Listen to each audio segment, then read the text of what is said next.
بسم الله الرحمن الرحیم. الحمد لله رب العالمین والصلاة والسلام على رسوله الامین سیدنا و نبینا و مولانا محمد و علی آله و اصحابه و التابعین و من تبعهم باحسان الی یوم الدین. اما بعد، بینندگان عزیز و محترم، عرض ادب و سلام دارم. السلام علیکم و رحمت الله و برکاته. با برنامه فتاوا با شما هستم که در این برنامه به سوالات مطرح شده پاسخ داده خواهد شد و شما بینندگان عزیز میتونید که سوالات شرعی خودتون رو با ایمیل هایی که زیرنویس خواهد شد ارسال بدارید تا برنامه بعدی ما به اونها بپردازیم. همکنون سوالاتی در دست بنده قرار داره که برنامه من رو انشالله با اولین سوال آغاز میکنیم که میفرمایند: حکم زکات پولی که ما طلب داریم ولی در اختیار نداریم، آیا این واجب است که ما بپردازیم یا نه؟ لطفاً توضیح بدین. بله. معمولا اون چیزی که ما طلب داریم که حالا در اختیار دیگران قرار دادیم با رضایت خودمون که حالا نیاز داشتن یا اینکه بالاخره طلب کردن یا شما به هر حال به عنوان امانت گذاشتین، به هر حال حکم زکات اینها چطوری هست؟ این از چند حالت آخه خارج نیست. اولا این که شما پول به دست فردی دادین که ایشون طبعا معترف هستن، اقرار دارن که پول شما نزد ایشون هست و هر زمانی هم که شما بخواهید ایشون میتونن مبلغ رو به شما برگردونن و در اختیار شما بذارن. حالا این هر مقدار پولی که باشه در خودش در حد نصاب باشه که زکات در خودش به تنهایی واجب بشه، یا اینکه حالا مبلغی باشه که میبایستی اگر جمع بشه با مبلغ دیگری که در اختیار شما هست، مثلا با هم جمع شه به حد نصاب برسه، در حال این پول شماست، شما مالک اون هستین و الان میشه گفت تحت تصرف شماست دیگه، زیرا که اون فرد هر وقت شما ازش بخواهید براتون چیه میرسونه. به هر حال یه مهلت یه هفته 10 روزه یه ماهی میخواد تا اینکه به هر حال این مبلغ رو بهتون برگردونه. در این صورت زکات این طبعا به عهده خود شماست، به عهده خود شماست که شما میبایستی این رو همراه با به هر حال سال مالی که دارید خودتون حالا چه جمع کنید با اونها، چه این که خودش زکاتش منفصل باشه، یعنی ماهش منفصل باشه، به هر حال این زکاتش حتما شما میبایستی بپردازید و کار به اون نداره که حالا در اختیار ایشون هست و در دست ایشون هست، زیرا که مالک اصلی این مبلغ چی شما هستین. یا اینکه این مبلغ تحت به هر حال تصرف افرادی هستند که ایشون توانایی برگردوندن رو فعلا ندارن. شما میدونید که ایشون در اختیار ندارن، شما طلب میکنید، خواستید، اما نداره که حالا این مبلغ رو بتون برگردونه. حالا زکات اینها چطوری میشه؟ در اصل مال شماست. میدونید که الان شما هستید که دارید مطالبه میکنید، شما هستید که خواهان این مبلغ هستین، اما موقتا در دست شما نیست، تحت تصرف شما نیست که حالا شما درش به هر حال بخواید تصرف کنید و ایشون هم ندارن که فعلا بتون بدن. طبعا زکات که حالا مال هستی شما یه مبلغی دارید و حالا به هر حال این مبلغ به حساب میاد براتون، مال دارین اما در دست شما نیست، در تصرف شما نیست. پس این که زکات واجبش هست بدون شک زکات درش قرار میگیره. حالا چی میشه کرد؟ آیا زکاتش میبایستی پرداخت کنید یا نه الان، یا اینکه صبر کنید تا اینکه زمانی که بهتون برسه؟ اینجا علما درش اقوال و قیل و قال دارن. یکی از اقوال ها حالا مذهب شافعی اینه که به هر حال این مال شماست، نبخشیدید، به هر حال نه اینکه حالا به فرد به هر حال برای خودش دادید، قرض به حساب میاد، مال شماست، شما مالک حقیقی اون هستین، پس حتما زکاتش با اموالتون که دارید میدید اینم باید زکاتش حساب بشه و پرداخت کرد. حالا زمان به شما برسه حالا این مطرح نیست. این یکی از اقوال به هر حال فقها است. اما قول دیگر این که نه، این زکات درش واجب هست، لازم هست، اما واجب الادا نیست که الان شما بپردازید. پس شما صبر میکنید، زمانی که به هر حال بهت برگشت، این مال به شما برگشت و برگشت داده شد و تحت تصرف شما قرار گرفت، حالا دیگه زکاتش حساب میکنید. حالا اینجا هم باز موندیم که آیا زکات این 4-5 سالی که به عنوان مثال دست ایشون بوده، دست اون فرد بوده، دست کسی که قرض گرفته بوده، زکات این 4-5 سال هم باید بپردازین، یا اینکه فقط زکات یه مدتی کوتاهی یا آخر مدتی که درش بودید از زمان که شما مطالبه کردین مثلا، یا زکات 1 سالش مثلا. اینجا هم علما باز دو قول دارن. مذهب شافعی اینه که به هر حال این مال شما بوده، زکات هر سالش رو میبایستی بپردازین. این زکات این مذهب امام شافعی رحمه الله و دیگر افرادی که باش موافقن. اما مذهب دیگه امام مالک رحمه الله بر این است که نه، شما زکات 1 سال فقط میپردازین، فقط زکات یک مال، زیرا که این مال تحت تصرف شما نموده، شما نتونستید اون رو نموش بدین، نتونستید اون رو افزایش بدین، اون رو به ربح و فواید برسونید، چون تحت تصرف شما نبوده. درست مالک اصلیش بودین اما تحت تصرفتون نبوده. اینجاست که شما فقط زکات 1 سالشون میدین.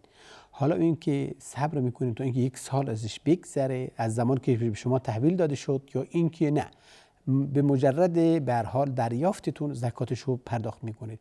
اینجا گفتن که این همانند مالی که به هر حال مال زراعی که به هر حال شما برداشت میکنید همون لحظه زکاتش رو میدید، این هم همین. شما به هر حال بگیم که حالا برنامه نداشتین یا امیدش نداشتین که به این سادگی به دستتون برسه، درسته؟ و الان رسونده خداوند عزوجل بهتون منت گذاشته و شما مالکش هم هستین و بودین. پس اینجاست که زکات 1 سالش از همین امروز زکاتش رو چیکار میکنید؟ حساب میکنید، همون زکات 1 سال گذشته رو ولو در دست شما نبوده پرداخت میکنید. دیگه باقی شما مدیون نیستید و بدهی زکات ندارین و به هر حال ملحق میشه به مال شما. بازم بعضی از علما هستن، بعضی از فقها بر این هستند که نه، زکاتش از همین روز که به شما رسید شما حساب میکنید، 1 سال که گذشت دیگه مثل بقیه اموالاتون زکاتش رو چیکار میکنید؟ پرداخت میکنید. این در اصل زکات اموالی است که حالا به صورت دین هست، یعنی شما طلب دارین، حالا زکاتش رو میبایستی بپردازین. امیدوارم که سوال رو خیلی به هر حال خلاصه جوابش رو گرفته باشین. این سوالی است که حالا برادری یا خواهری فرمودن که آیا بعد از طواف سعی بین صفا و مروه این لازم هست و بایستی انجام داد؟ خب طبعا شما میبایستی برای ما توضیح میدادین که این کدام طوافه. آخه شما طواف عمره یا طواف به هر حال قدوم هست یا طواف واجب حج هست؟ آخه این اگر بیان میکردین ما جوابش رو صریح میتونستیم بگیم که حالا بله یا خیر. اگر طواف عمره به حساب میاد، جزء ارکان عمره هست، و یا اینکه طواف ارکان حج هست، که بدون شک این بعدش چیه؟ بهش ملحق مکملش هست. این سعی بین صفا و مروه باز هم از ارکان این عبادت به حساب میاد که شما میبایستی چیکار کنید؟ انجام بدید. زیرا که عمره میدونید که احرام هست و طواف هست و سعی بین صفا و مروه و حلق برای عمره دیگه. حالا اگر شما صفا انجام ندین، سعی بین صفا و مروه خب بی عبادتتون ناقص است، کامل نشده و به هر حال هر زمانی باشه میبایستی چیکارش کرد؟ کاملش کرد. پس اینجا چی واجبه؟ همچنین در حج. اما اگر شما حالا تو حرم نشستین، به هر حال میخواید طواف سنت رو به جا بیارین، زمانی که وارد حرم شدید از منزل رفتین حرم میخواید طواف کنید، به هر حال اینجا دیگه سعی نداره. شما طواف میکنید، 2 رکعت سنت بعد از طواف میخورید مثلا، اما دیگه طواف سعی بین صفا و مروه نداره. ما نمیتونیم بگیم که، یا شما نمیتونید به هر حال اگر هدفتون سوالتون این باشه که بگیم مستقلانه سعی بین صفا و مروه یک عبادت مستقل هست بشه مستقلانه انجام داد. نه، علما و فقها بر این هستن که سعی بین صفا و مروه به صورت مستقلانه که عبادت منفصلی و جدایی و خاص خودش نیست. یعنی اگر شما الان برین به هر حال سعی بین صفا و مروه رو انجام بدین، شما عبادتی انجام ندادین، مثل شما به هر حال رفتین بین این طرفا رو گشتین. اما طواف نه، طواف مطلوبه، طواف عبادت خاصه، عبادت مستقله. همچنین که الان حلق ببینید، خب حلق جزء به هر حال مکمل عبادات حج یا عمره هست. درسته؟ شما اگر بعضی از علما به هر حال این جزء ارکان رو شمردند که اگر این بجا نیاد شما عبادتتون کامل نشده. هر زمانی به هر حال هست میبایست این چه کار بشه؟ بجا آورد حلق. اما بعد از این عبادت دیگه نمیتونی بگیم حالا حلق عبادتی دیگه، من حالا بخوام در اونجا سرم به قول معروف همه رفته وارد حرم شدین، یعنی که وارد مکه شدین، شما بگین که چیکار میخوایم حالا حلق انجام بدیم ثواب ببریم. با حلق یعنی سر تراشیدن یا سر کوتاه کردن شما اجری براتون نوشته نمیشه. حالا قصد عبادت هم داشته باشید، عبادتی نیست که شما قصدش کنید بخوای. عبادت معمولا من درآوردی نیست، عبادات توقیفی هست، یعنی باید حتما از طرف رسول الله صلی الله علیه و آله صاحب شریعت به ما رسیده باشه، مطلوب باشه، دستور داده باشن که این کارو بکنید. به هر حال مثل سر حیوان بریدن در ایام قربانی، در عید قربان، این خودش مستقلانه یک عبادته. درسته که حاج اونجا داره انجام میده، اما برای من و شما هم مطلوبه، از برای شما هم خواسته شده که این کار انجام میدیم. یک عبادت مستقله، درش اجر هست، ثواب هست. درسته؟ هیچ عملی مانند قربانی ارزش عبادیش به اندازه قربانی نیست در اون ایام، در اون روز، به هر روز عید قربان. پس به هر حال این خدمتتون عرض شد که عبادت مستقل اگر بخوایم در نظر بگیریم برای حرکت یا سعی بین صفا و مروه به عنوان یک عبادت مستقل که انسان درش اجر ببره از این کار و خودش مطلوب باشه از من و شما، چنون چیزی نیست و چنون چیزی علما نگفتن و این عبادت مستقل نیست و اجر درش نیست. و این گفتن که اجماع علما بر این هست. برمیگردیم سوال بعدیمون که برادری بر سوالشون مطرح میکنن که نماز جماعت خوندم، اما بعد از مدتی از پایان نماز یادم اومد که من به هر حال اشتباها نماز خوندم، یعنی وضو نداشتم و آیا حالا این نماز من باید اعاده بشه یا اینکه که از آن مدتی ازش گذشته نمازم قبول هست یا خیر؟ و از اونجایی که من امام بودم جماعت خوندیم، آیا دیگران هم میبایستی نمازشون اعاده کنند یا خیر؟ لطفاً توضیح بدید، ممنون میشم. جزاکم الله خیر. ممنون. ببینید وضو خود شرط هست برای نماز، یعنی اگر این شرط برآورده نشه درسته نماز صحیح نیست، نماز درست نیست. خداوند عزوجل میفرمایند بعد اعوذ بالله من الشیطان الرجیم یا ایها الذین آمنوا اذا قمتم الى الصلاة فاغسلوا وجوهکم و ایدیکم الى المرافق الآیه. یعنی وقتی که شما تصمیم گرفتید نمازتون بخونید، درسته بلند شدید برای نماز خوندن، حتما میبایست چیکار کنید؟ حالا نحوه وضو گرفتن را به ما میآموزه، بیان میکنه که باز حتما شما چیکار کنید؟ وضو بگیرید. پس نماز اگر وضو نداشته باشیم نماز درست نیست، پس حتما میبایستی وضو باشه، شرط هست. و برای این عبادت طبعا همچنان که اسباب اگر فراهم نباشه باز عبادت درست نیست. فکر کنید حالا من شما در ساعت 10 بعد از ظهر میخوایم نماز ظهر بخونیم، طبعا منعقد نمیشه، طبعا به جا نمیاد. درسته؟ چون سبب فراهم نشده، سبب هنوز به هر حال کامل نشده. همچنین شروط، ظاهرا ما یک میان برنامه داریم، بعد از میان برنامه مطالب رو دنبال خواهیم کرد با هم.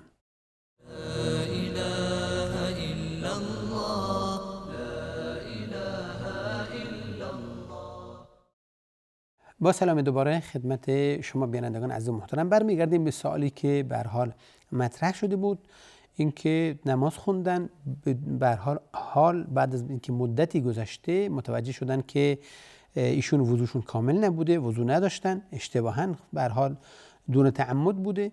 حالا این براش سوال پیش اومده که از اونجایی که تعمدی درش نبوده و متوجه نبوده از یک طرف و از طرف دیگه الان دیگه مدتی ازش گذشته، ساعتی ازش گذشته، یا اینکه اصلا وقتش تمام شده، وقت نماز دیگری رسیده، حالا اعاده باید بشه یا نه، یا اونهایی که باش خوندن بهش اقتدا کردن نمازشون بخونن اعاده کنن یا نه خیر؟ همین سوالی بود که به هر حال ما داشتیم دنبال میکردیم. خدمتتون عرض شد که پس شروط حتما میبایستی متوفر بشه، شروط حتما میبایستی بجا بیاد که این عبادت منعقد بشه و عبادت بجا بیاد. پس حال که شما یقین حاصل کردین، یقین شده که شروط به هر حال متوفر نبوده، شروط به جا نیومده بوده، حالا دیگه شما مطمئن هستید که عبادتتون درست نیست، عبادتتون صحیح نیست، جوابش میدونید دیگه خودتون. پس حتما اعاده این نماز بر عهده شماست، واجب شماست و شما میبایستی نمازتون چیکار کنید؟ اعاده کنید. حالا این وقت گذشته باشه یا وقت گذشته نباشه، به هر حال شما فقط اینجا گناه ندارین، زیرا که میدونید که هر کسی عمدن نماز نخونه مرتکب یک جرم شده، درسته؟ یک جریمه مرتکب خطا شده که نیاز به توبه داره. اصلا کسی عمدن نخونه یک گناه کبیره هست، اما شما این گناه ندارید، زیرا که شما این قصد رو نداشتین، نمازتون خوندید اما نمازتون به هر حال صحیح نبوده و صحت نداشتی، زیرا که شرط متوفر نبوده، شرط به جا نیومده. پس شما الان لازمتونه که نمازتون چیکار کنید؟ اعاده کنید. فقط فرقش اینه که شما گناه ندارید. اما بقیه مأمومین، اونایی که به شما اقتدا کردن، نمازشون درسته، بدون که نماز خودشون بر اساس شروطش و اسبابش کاملا درسته. ایشون نمازشون، صحت نماز اینها به صحت نماز شما مرتبط نیست، اینا فقط از شما تبعیت میکنن در حرکات، این که بدون شما برای این چون نظم گرفتن با نماز شما. جمهور علما بر اینن که نماز اینها مستقل هست، نماز اینها صحت داره، خطایی درش نیست، زیرا که اینها فقط در حالت رکوع و در حالت سجده و در حالت دیگه از شما تبعیت میکردن و تمام ارکان اینا خودشون به جا میآوردن. سوره فاتحه خوندن، رکوع خودشون انجام دادن، اعتدال خودشون انجام دادن، سجده ها خودشون کردن. فقط دستور سجده کردن، دستور بالا آمدن سجده، دستور به هر حال بلند شدن برای که بعدی و بعدی، اینها چیه؟ حالا شما به هر حال اعلام میکردید، اونها هم از شما تبعیت میکردن. درسته؟ پس نماز اینها مستقل هست و صحتش به نماز صحت شما بر نمیگرده. اونها قضا ندارن، اونها نمازشون درست هست و صحیح هست، اما شما این که نماز رو میبایستی چیکار کنید؟ اعاده کنید. انشاءالله که به هر حال عبادات های همه قبول باشه. ببینید استعمال آب یعنی وضو گرفتن که هیچ نمازی بدون وضو درست نیست. هیچ نمازی شما نمیتونید به جا بیارید مگر اینکه شما چی وضو داشته. حتی نمازهای میت که گفتن سجده و رکوع اینا نداره، با که گفتن فقط منظور دعا هست، بازم علما شرط کردن که چی حتما میبایستی با وضو باشه، زیرا که به هر حال نمازه. درسته؟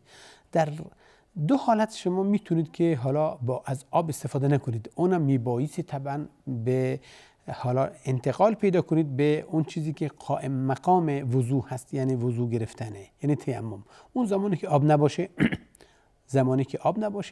یا زمانی که شما در استعمالش عاجز باشین، بیماری داشته باشین، نتونین این آب رو استعمال کنید. ببین اینجا دیگه حالا شریعت به ما اجازه داده که چیه؟ فمن كان منكم مريضا او على سفر، اینجاست که ان کنتم مرضى او على سفر او جاء احد منكم من الغائط فلم تجدوا ماء فتيمموا، فلم تجدوا ماء فتيمموا، مرضا بیمار باشین یا اینکه به هر حال آب پیدا نکنید، حالا نتونستید به هر حال آبم نتونستید پیدا نکردید، یافت نشد، حالا دیگه شما چیکار کنید؟ شما تیمم کنید که به جای نماز، یعنی میبایستی یک فعلی رو انجام داد بنا به دستور قرآن، یعنی خاک استعمال کرد. پس این درسته و این صحیح است. حالا پس انشالله فراموش نشه شما نمازتون اعاده کنید و اگرچه هم وقتش گذشته باشه معنی نداره. لازم نیست که شما حتما منتظر بمونید. بعضی از دوستان یا به هر حال خواهرانمون بیشتر این سوال رو میپرسن که آیا اعاده این نمازی که حالا انسان گاهی مثل این برادرمون که اشتباه کرده باشه یا کسی خواب گرفته باشه، به هر حال خواب رفته باشه و نتونست نمازش رو در وقت بخونه، آیا حتما میبایستی صبر کنه تا فردای به هر حال اون وقت نماز برسه؟ میگیم نه، هر وقت یادت اومد میبایستی نماز بخونه، دستور اینه. درسته؟ فلیؤدها اذا ذکرها او کما قال صلی الله علیه و سلم، یعنی میبایستی به جا بیاره زمانی که چی یادش اومد. کسی که خوابش رفت یا کسی که فراموش کرد نماز بخونه، در وقتش نخوند، دیگه نباید منتظر بمونه تا فردای به هر حال بعد از اون وقت، حالا در همون وقت از فردا بخواد نمازش رو اعاده کنه. نه، حتی نماز روز اگه باشه در شب میتونه اعاده کنه، جا بیاره. در نماز شب اگه باشه، نماز یعنی عشاء باشه یا نماز مغرب باشه، باز میتونن در وقت ظهر مثلا اعاده کنن و هیچ مشکلی هم نداره، بلکه شما این دین رو ادا کردین و در اسرع وقت. این مطلوبه. پس نباید منتظر موند تا وقت دیگه در زمان خودش و وقت خودش. این اشتباه است.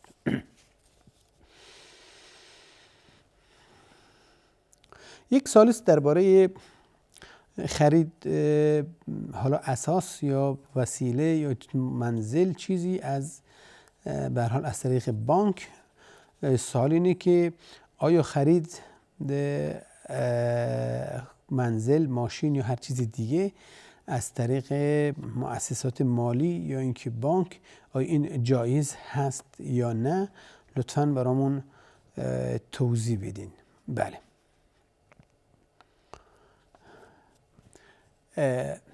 این چند صورت داره.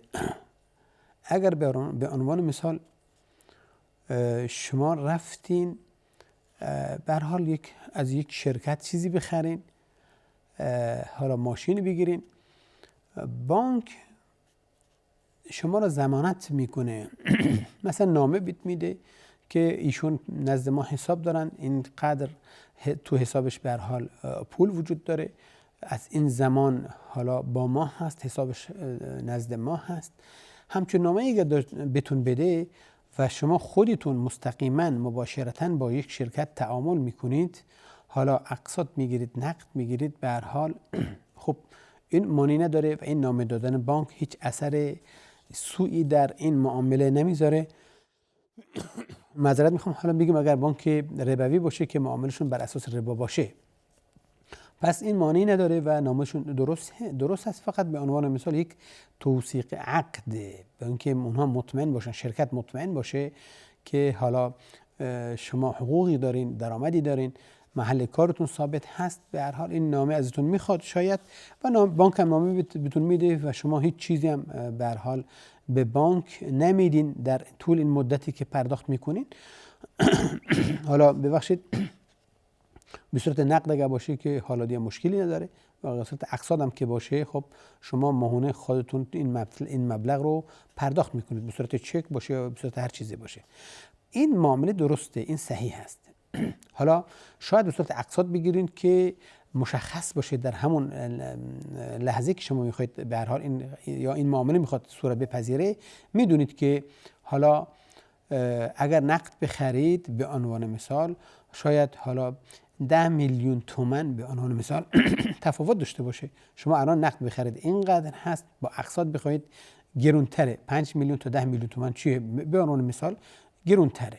خب راضی هستین دیگه، شما میخرید، با توافق میکنید با مالک و کارشون انجام میدین. خب این معنی ایجاد نمیکنه، حالا ولو که نامه بانک هم باشه. اما اگر شما از طریق بانک اقدام کردین و بانک به جای شما داره میخره، به جای شما میخره و به جای شما پرداخت میکنه و شما در مقابل با بانک حساب و کتاب دارین به بانک ماهانه میپردازین، ببینید خود بانک این چیز رو لازم نداشته، نمیخواسته برای خودش، به عنوان شما، به نیابت از شما، درسته؟ نقش مشتری بازی کرده و خریده، به اسم شما هم به هر حال این ثبت کرده، حالا پولش به جای شما ایشون پرداخت کردن. یعنی ایشون پول به شما قرض دادن که شما این وسایل رو برای خودتون فراهم کنید، درسته؟ و در مقابل بانک از شما اضافی گرفته. این رباست، این حرامه، درسته؟ زیرا که ایشون در اصل حالا نیازی نداشته، مالک نبوده، بانک اصلا این جنس رو نداشته، اما چون شما میخواستین برای شما خرید کرده و شما گفته که حالا پولش اضافه بر اون چیزی که هست به من بدین. این درست نیست، این صحیح نیست. به نحو دیگه درسته. وان این که بانک بره بخره برای خودش. حالا شما مشتری تو دست گذاشته، شما مشتری هستین یا کسی دیگه، هر کسی میخواد باشه، مشتری رو گذاشته تو دستش هست بانک. در این زمان که مشتری پیدا کرده بره بخره، خودش بخره. درسته؟ برای بانک حالا جمعی از ماشین میخره، 10 تا 20 تا مثلا مال بانک دیگه. درسته؟ یعنی اگر شما بخواید شرکت اون ماشین نداشته باشه، مال بانک باشه، 10 تا باشه، نمیگه من میتونم بهت بدم، میگه اگر بتونید بری از بانک بخری، بانک دارن. به عنوان مثال میشن مالک. حالا شما از این بانک میخرین معذرت میخوام، شما از بانک میخرین، خب اقساط بهت میده دیگه، گرونتر هم میده از مبلغی که خریده. خب اینجا شما دارید از بانک، با بانک خرید و فروش میکنید. طرف مقابل شما، فروشنده شما کیه؟ بانک. اینجا مثل اونجا نیست که فروشنده شرکت باشه، بانک فقط پرداخت کننده باشه. اینجا شما از بانک دارین میخرید. اگر چند گرونتر خریدین مانع ایجاد نمیکن. این معامله است که بانک‌های اسلامی انجام میدن دیگه. اینجا صحیحه. ببینید یقولون انما البیع مثل الربا و احل الله البیع و حرم الربا. خداوند میفرماید که کفار بهتون میگن که این همون معامله همون ربوی است دیگه، معامله با هم عمل ربوی که هست فایده میگیرن.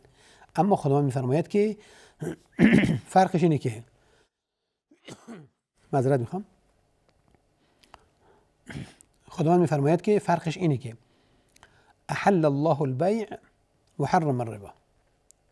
اون معامله هست خداوند حلال کرده، اما ربا گرفتن چیه؟ حرام کرده.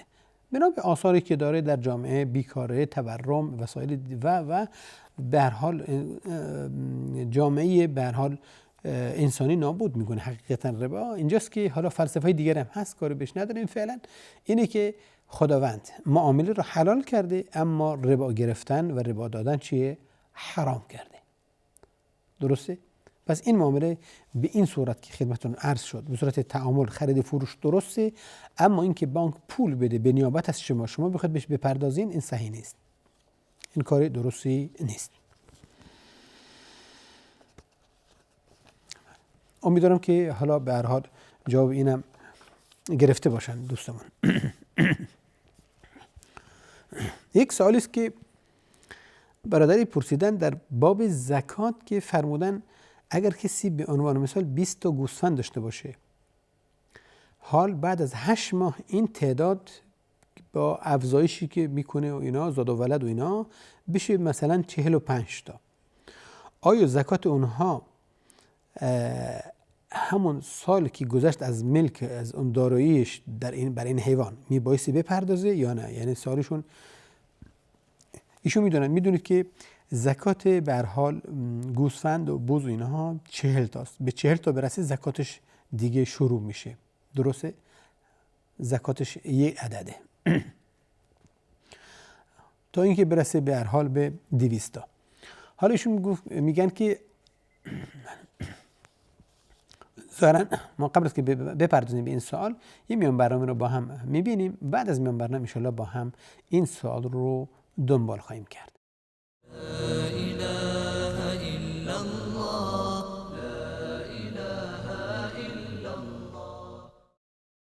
با سلام دوباره خدمت شما بینندگان عزیز و محترم. برمیگردیم به سوالی که مطرح شد. گفتیم که به هر حال قانون زکات در حیوانات، در گوسفند این که به 40 تا برسه، بعد که در 40 تا چیه؟ یه عدد گوسفند زکاتش رو میبایستی پرداخت بشه. در سوالی که مطرح شد اینه که ایشون 20 عدد گوسفند داشتن و الان خب در 20 زکاتش زکات نداره دیگه. بعد از میفرماند که بعد از چند ماه، به هر حال 7 ماه 8 ماه یا 8 ماه در سوالشون گفت گنجانده بودن، اینه که به تعداد 45 تا میرسه. خب با زاد و ولد و اینا.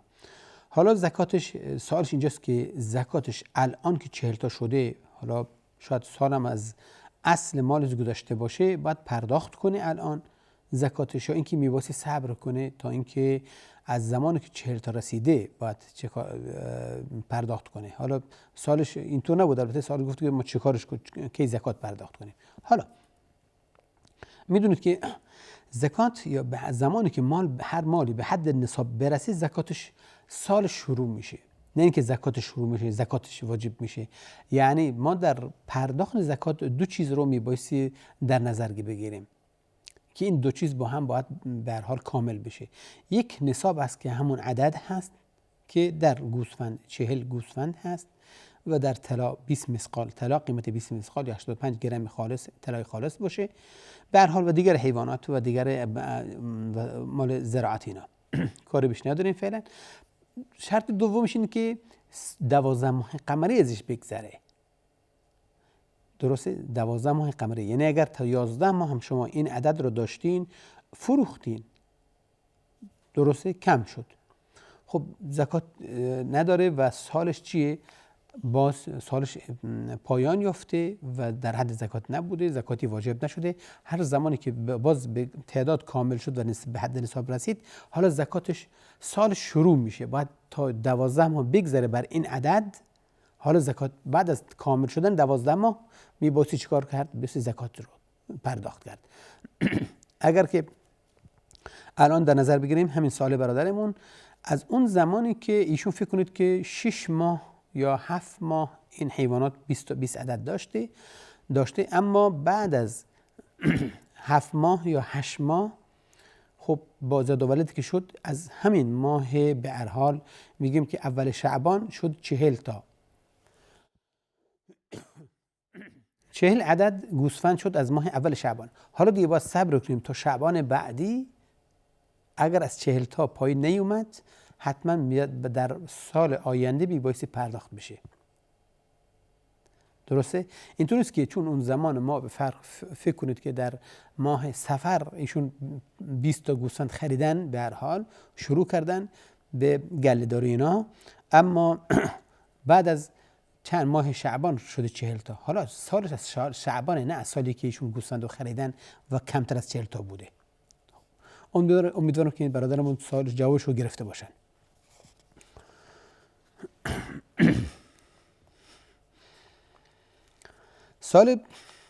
سوال کننده دیگه که بازم درباره نماز هست، ایشون میفرمایند که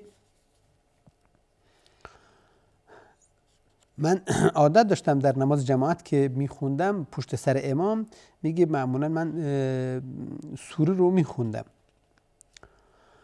سوره، حالا هر سوره که بوده میگه با امام میخوندم، و تا اینکه بهم گفته شد که این عمل شما درست نیست و صحیح نیست و شما نبایستی سوره بخونید. یعنی گفتم خب پس یعنی ظاهرا من فقط باید ایستاده باشم. گفتم به هر حال حالا میگه که میتونید توضیح بدید که حالا این درست هست یا نه؟ لطفاً جواب. ان شاء الله چشم. میدونید که ما نماز بر دو گونه داریم. نمازهای سری داریم و نماز جهری. سری اون که به هر حال انسان در سر میخونه، به تنهایی میخونه، پیش خودش میخونه، هر کسی به هر حال نماز خودش حالا درش قرائتش دنبال میکنه، این سری هست مثل ظهر و عصر. و نمازهای جهری داریم که حالا جهر میخونن، بلند میخونن، یعنی امام میخونه، بقیه هستن پشت سرش هستن. به جز فاتحه که انشاءالله درش توضیح خواهیم داد، بقیه سوره امام بلند میخونه و بقیه چیکار میکنن؟ گوش میکنن. اصل عبادت به این صورته که در جهری سوره مأمومین سوره نمیخونن، بلکه گوش میکنن به قرائت امام، گوش میکنن به قرائت امام. و این اصل هست که همچنان که به شما توصیه شده و چنانچه به هر حال خداوند میفرمایند که و اذا قرئ القرآن فاستمعوا له وانصتوا. فاستمعوا یعنی گوش کنید و ساکت بمونید. درسته؟ و از فقها و از علما گفتن که در انصات و استماع اینجا اجر بیشتری وجود داره، زیرا که اولا اگر اجرش بهتر نبود من و شما دستور نمی گرفتیم از شریعت که حتما در نماز چیه ما دعوت بشیم به گوش دادن و سکوت کردن. درسته؟ حتما افضلیتش بیشتره که ما دعوت شدیم به این. درسته؟ و غیر ممکنه که شریعت اون چیزی که بهتره کنار بزنه و اون چیزی که کمتر به هر حال در رتبه کمتری وجود داره به شما بگه که این کار رو انجام بدید. غیر ممکنه. هر چیزی که بهتر هست نزد خداوند برای من و شما بیشتر فایده داره، به اون چیز ما رو دعوت میکنه. پس میگه حتما این بهتره. و خب به هر حال فلسفه جالبی هست و صحیح هست، این که شریعت معمولا عالم هست و حرص داره بر من و شما که اون چیزی که بهتره ما رو شما رو راهنمایی کنه و این طبیعی است. اصل فاتحه به هر حال خوندنی است در هر رکعتی. جمهور بر اینن، علما بر اینن که با خلافی که دارن طبعا در نمازهای جهری بجز سوره فاتحه سوره نمیخونن، اما سوره فاتحه خونده میشه.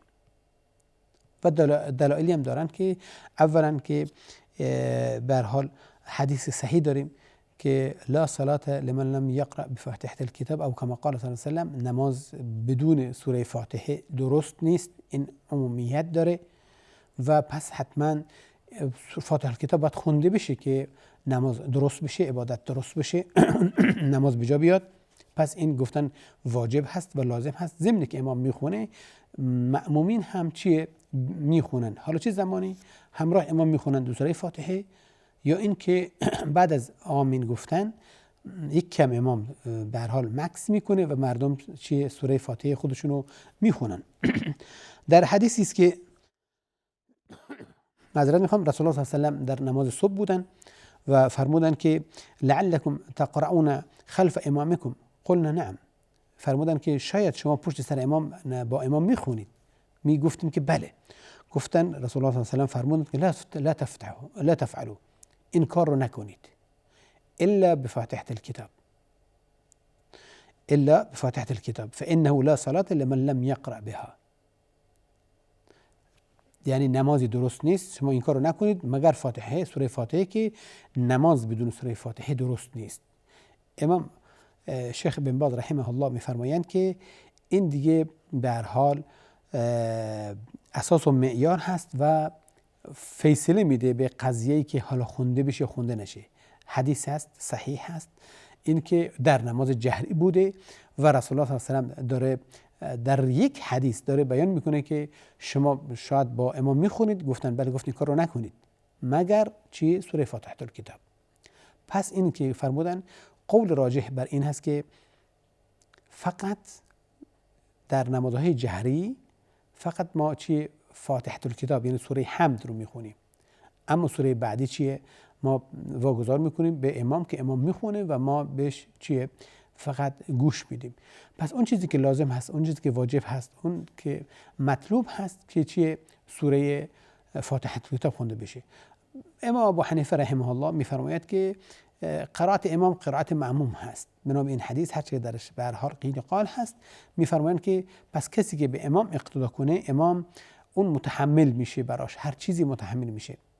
درسته؟ فقراءة الامام قراءة له، قرائت امام قرائتی است برای ایشون، پس لازم نیست که بخونن. این به هر حال از فتاوا و برداشت های این امام بزرگوار هست و مذهب ایشون هستن.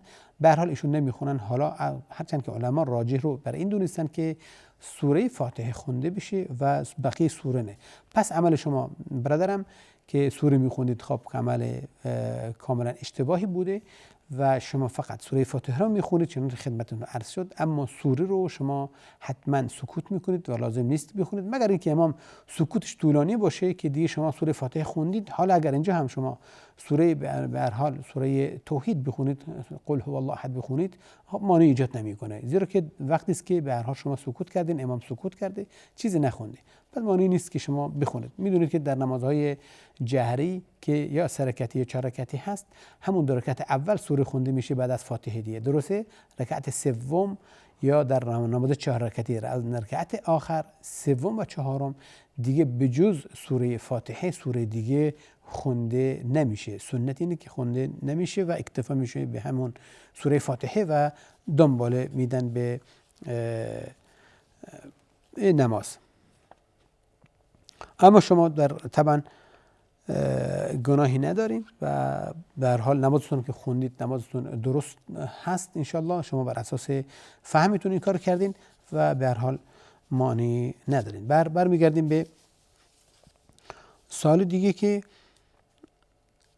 یکی از برادران فرمودن که حالا من چند تا به هر حال 2 تا بچه کوچیک به هر حال پشت سر هم داریم خونمون، اما الان حمل خانمم باز ثابت شده و ایشون در همون یعنی ماهای اول هستن، یعنی کمتر از 3 ماه ظاهرا.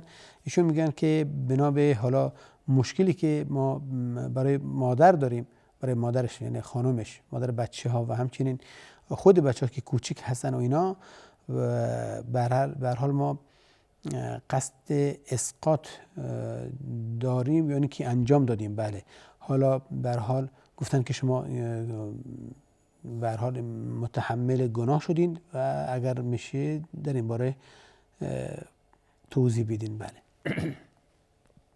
سالش خب متاسفانه پرینت گرفتیم خیلی ریز هست. علی کل حال سال مشخص شد، این که ایشون میخوان اسقاط کنن و علتی هم درش نیست بجز این که حالا فشار میاد رو مادر و حالا نگفتن روی صحت و سلامتیشون، که شاید حالا نظر انشغال و اون بقیه کوچیک هستن و اینا حکمش چی هست. و در سالی که حالا جواب سوال داده شد، این که سوالی که ما میخوایم ازشون بکنیم اینه که سوالی که میخوایم مطرح کنیم میگه که حمل در همون ماهای اولش هست، ماه اول و دومش هست.